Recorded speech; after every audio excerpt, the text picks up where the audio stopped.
Okay guys, तो आज की वीडियो शुरू करते हैं। ये मैं दूसरी दफ़ा रिकॉर्ड करने लगा हूँ। पहले जब मैंने रिकॉर्ड की थी तो वो उसके अंदर आवाज़ ही रिकॉर्ड नहीं हुई।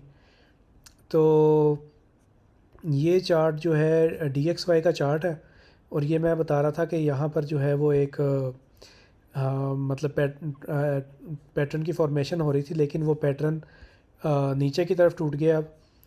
मतलब टूटा नहीं है, लेकिन यहाँ पर जो स्पिनिंग टॉप कैंडल है ये मोस्टली 60% चांस होता है इसका कि ये ट्रेंड रिवर्सल जो है ना वो उसको बताती है। ट्रेंड रिवर्सल का मतलब कि अब ट्रेंड जो है ना वो अपोजिट साइड में चलना शुरू हो जाएगा, यानी कि डॉलर जो है वो नीचे गिरना शुरू हो जाएगा। तो जब डॉलर नीचे गिरेगा तो उसके मुकाबले में जितने भी एसेट्स हैं वो सारे के सारे ऊपर जाएंगे। तो जिस तरह मैंने पहले मिसाल दी थी कि अगर आपके पास 500 रुपये हैं और 5,000 अंडे हैं, तो अंडों की जो कीमत है वो कम होगी क्योंकि पैसा कम है। लेकिन अगर आप पैसा 500 से 5,000 कर दें और 5,000 अंडे ही रहने दें, तो अब पैसों की जो मिकदार है, क्वांटिटी है, वो एसेट के मुकाबले में कहीं ज़्यादा परसेंट के साथ जो है ना वो ऊपर चली गई है। तो उसी लिहाज से अंडे भी महंगे हो जाएंगे। तो या इस मिसाल को समझने के लिए मैं अंडे बेचता हूँ। वैसे मुझे कोई मतलब कोई शौक़ नहीं है, लेकिन कहने का मकसद ये है कि तो फिर जब डॉलर आपका वीक होगा तो उसके मुकाबले के अंदर जितनी भी क्रिप्टो करेंसीज़ हैं वो सारी की सारी क्रिप्टो करेंसीज़ ऊपर जाएंगी। यहाँ पर भी मैं देख रहा था कि यहाँ पर एक टारगेट था मेरा, ये हाँ जी, ये टारगेट था। यहाँ पर ये मैंने लिख के रखा हुआ है कि अगर ये इस पैटर्न से नीचे गिरेगा तो देन मैंने अपनी पोजीशंस ड्रास्टिकली रिड्यूस करनी थी, क्योंकि ये जो है क्या कहते हैं जी, एम पैटर्न बन रहा है।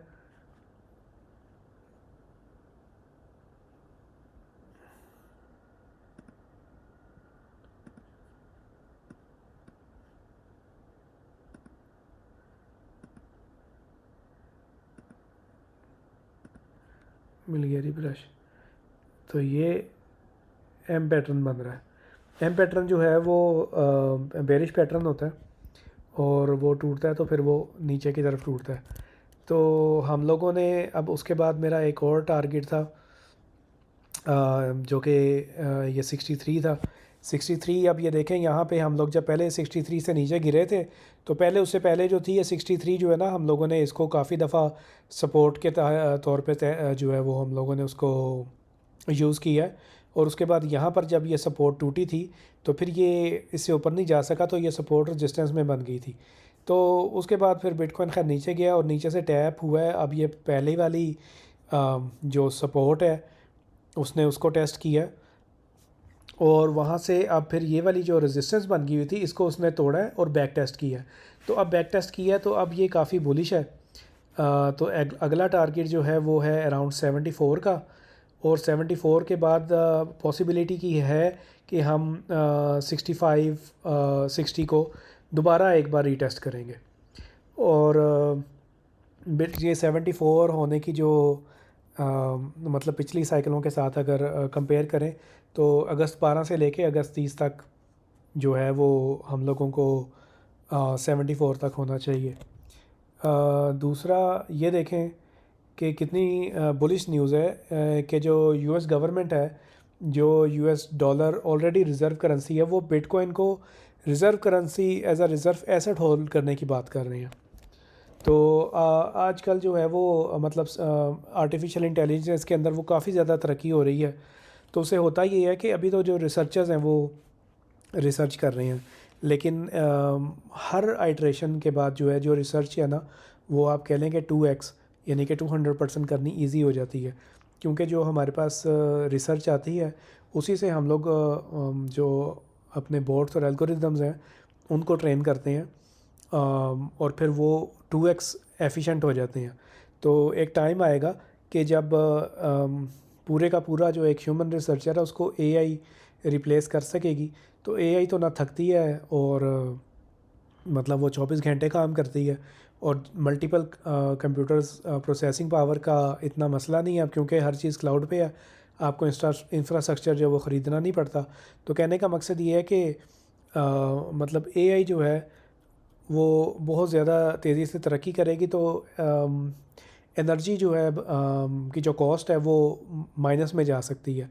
जब एनर्जी की कॉस्ट माइनस में जाएगी तो अभी सोना बिजली से जो है वो रिएक्टर से जो है वो सोना बन सकता है, लेकिन अगर 10 रुपये का सोना बनेगा तो आपका उसके ऊपर जो है ना वो 1000 रुपया लग जाएगा, इस वजह से उसको नहीं बनाते। लेकिन जब बिजली की कॉस्ट नेगेटिव में चली जाएगी तो फिर बिजली से सोना बनाना जो है वो ईजी हो जाएगा। लेकिन जो बिटकॉइन है, बिटकॉइन 21 मिलियन है और ये 21 मिलियन से ज़्यादा नहीं होगा, क्योंकि ये एल्गोरिदम है, ठीक है जी, किसी बंदे के हाथ में नहीं है ये। और दूसरा ये भी बहुत ज़्यादा बुलिश न्यूज़ है कि बाइडन जो है वो रेस से निकल गया, और उसने अपनी जगह पे कामला हारिस को जो है वो नॉमिनेट किया। लेकिन ट्रंप जो है वो बहुत ज़्यादा पॉपुलर है, और वो ज़्यादा पॉपुलर इस वजह से हुआ है क्योंकि उसके ऊपर कातलाना हमला हुआ था जिसके अंदर वो बच गया। तो और वो बिटकॉइन कॉन्फ्रेंस हो रही है 25 से 27 जुलाई कहीं पे, तो वो भी अटेंड कर रहा है और उसके अंदर वो बात करेगा। तो कहने का मकसद ये है कि गुड टाइम्स अहेड, और बस जो है वो एसेट्स जो मैंने बताए थे आपको पहले पहले 10 में से कोई सा भी ले लें, तो आपके पैसे जो है ना वो मोर देन 50% चांस है कि ज़ाया नहीं होंगे। लेकिन नॉट अ फाइनेंशियल एडवाइस, मैं तो जो कर रहा हूँ वो मैं आपको बता रहा हूँ, और साथ में जो है वो प्राइसेस वगैरह भी जो हैं इसकी जो है वो डॉक्यूमेंट कर रहा हूँ। तो देखते हैं कि क्या प्राइसेस चल रही हैं आज। बिटकॉइन 67 पे जा रहा है, एथेरियम 3469 पे, BNB 594 पे, सोलाना 181, XRP 61 सेंट। XRP की भी बहुत बुलिश न्यूज़ आने वाली है। XRP मैंने आपको पिछली वीडियोस में बताया था कि XRP जो है वो स्विफ्ट को रिप्लेस कर रहा है, और वो मैंने आपको बताया था कि स्विफ्ट जो है वो काफ़ी स्लो है और बहुत पुराना सिस्टम है। तो जिस तरह पहले ज़माने के अंदर ख़त लिखा करते थे और फिर ईमेल आ गई, तो अब ये वाला जो दौर है ये पैसे भेजने के अंदर भी यही वाला दौर आ रहा है। जो जब कोई चीज़ एक बहुत ज़्यादा इनएफिशिएंट हो जाती है तो फिर उसको जो नई टेक्नोलॉजी है वो रिप्लेस कर देती है। जिस तरह की अब कंबक्शन गाड़ियाँ जो चलती थी उनको बिजली से जो चलती हैं गाड़ियाँ उन्होंने रिप्लेस करना शुरू कर दिया। तो उसी तरह जो बैंक के सिस्टम है वो बहुत पुराने हैं स्विफ्ट वगैरह, और स्विफ्ट को एज आ सेंक्शंस के तौर पे भी यूज़ करते हैं।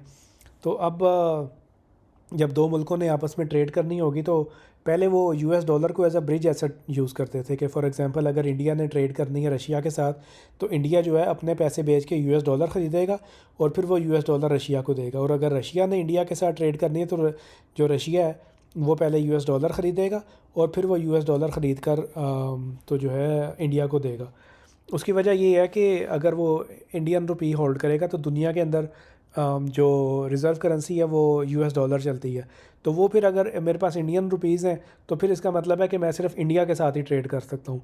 तो अभी ये इस तरह की जो एक एमनेट भी आया जिसको ये प्राइवेट वर्जन ऑफ एथेरियम है, जिसको ये ब्रिक्स नेशंस जो हैं वो यूज़ करने लगी हैं, और उसके अंदर डायरेक्टली होगा ये कि आप एक कंट्री जो है वो दूसरे कंट्री के एसेट डायरेक्टली एक्सचेंज कर सकते हैं विदाउट एनी ब्रिज करेंसी। लेकिन उसके अंदर यही प्रॉब्लम है अभी कि अगर इंडिया आपने INR होल्ड किए हुए तो आप सिर्फ इंडिया के साथ ट्रेड कर सकते हैं। लेकिन जब ये सिस्टम एक दफ़ा चलना शुरू हो जाएगा तो उसके बाद फिर ये एक अपनी रिज़र्व करेंसी निकाल लेंगे, जो कि ऐसा हो सकता है कि एक बास्केट ऑफ करेंसीज़ हो जिसके अंदर जितनी भी ब्रिक्स कंट्रीज़ हैं उनका डिफरेंट शेयर हो, और उसके ऊपर जो है वो एक करेंसी बने ताकि सारों के साथ जो है वो आप ट्रेड कर सकें।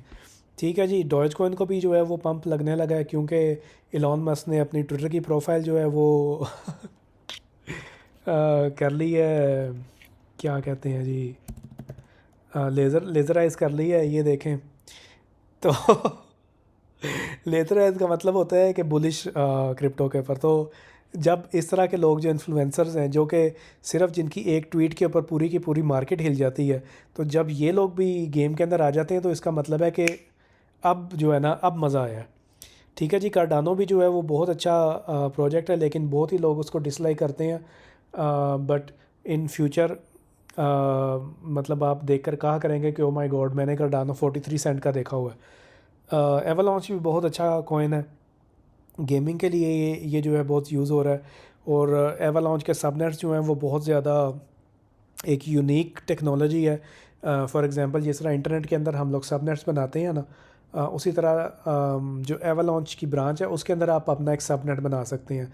यानी कि एक अपना वर्जन ऑफ एवेक्स की जो चेन है, या जिस तरह विंडोज़ ऑपरेटिंग सिस्टम है, या लिनक्स ऑपरेटिंग सिस्टम है, तो उसी तरह एवेक्स का भी एक अपना ब्लॉकचेन ऑपरेटिंग सिस्टम है। तो आप वो डिप्लॉय कर लेते हैं, आप उसका सबनेट में आ जाते हैं और वो आपका प्राइवेट होगा। मतलब आप दुनिया के साथ यानी इंटरनेट के ऊपर कनेक्टेड नहीं होंगे, लेकिन आप लेटेस्ट अपडेट्स ले सकते हैं। खैर ये किसी दिन डिटेल में बात करेंगे एवेक्स के ऊपर। पोल्का डॉट भी बहुत अच्छी करेंसी है, प्रॉबली $30-40 तक जाएगी। और चेन लिंक जो है, चेन लिंक तो और है, मतलब इनकी जो है ना वो मोनोपोली है ओरेकल्स के अंदर। तो बहुत ही जो है कोई, मतलब मैं अपनी बात कर रहा हूँ, गलती करूँगा कि अगर मैं चेन लिंक नहीं लूँगा। Near protocol artificial intelligence web 3 बहुत अच्छा टोकन है।